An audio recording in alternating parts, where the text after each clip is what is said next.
Les données récentes de la production industrielle de la zone euro et l'IPC de l'Allemagne ont surpris à la baisse. Cependant, le PIB de la zone euro est censé rester le même à la marque de 0,8%. Pour discuter des perspectives européennes, je reçois par téléphone Jennifer McKeown de Capital Economics. Alors Jennifer, quelles sont vos attentes par rapport au PIB de la zone euro qu'on verra très bientôt et qu'est-ce qui se cache derrière vos prévisions ? Nos attentes sont similaires à celles du marché. Nous attendons à une croissance de 0,2% en termes de PIB de la zone euro au quatrième trimestre. C'est une expansion assez pauvre qui n'aiderait en rien à résoudre le problème des capacités non utilisées dans l'économie.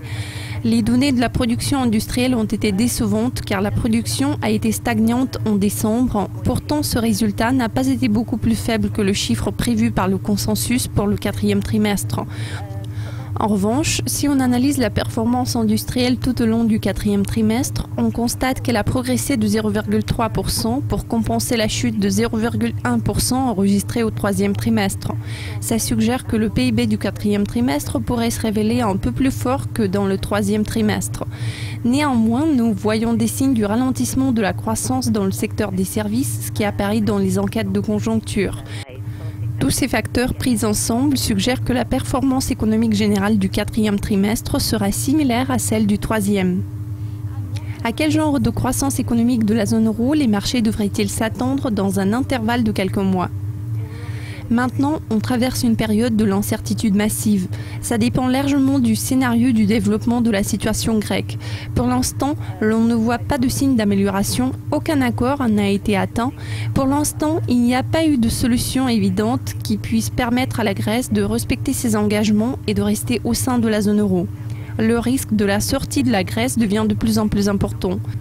Cela est susceptible d'entraîner des turbulences sur les marchés financiers et ça va sûrement peser lourd sur la confiance des consommateurs et la confiance des investisseurs. Ça va exercer un impact négatif sur l'économie de la zone euro et non seulement sur l'économie grecque. Pour l'instant, la zone euro envisage la possibilité de poursuite de son fonctionnement dans sa composition actuelle. En dépit de ce fait, les perspectives de croissance européenne ne s'annoncent pas très brillantes. Plusieurs enquêtes économiques ne suggèrent qu'une croissance très faible pour l'ensemble de la zone euro. Bien évidemment, la brusque chute au niveau du taux de change de l'euro est un signe positif, mais à ce qu'il paraît, jusqu'à présent, il n'y a pas eu d'amélioration palpable dans le secteur des exportations. La situation est également très tendue sur le marché du travail. Le taux de chômage demeure très élevé dans l'ensemble de la zone euro et cela est susceptible de freiner les dépenses domestiques.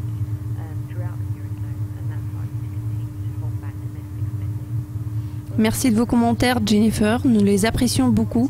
C'est tout pour l'instant. Rendez-vous demain pour plus de nouvelles économiques. Je vous dis à la prochaine sur Dukascopy TV.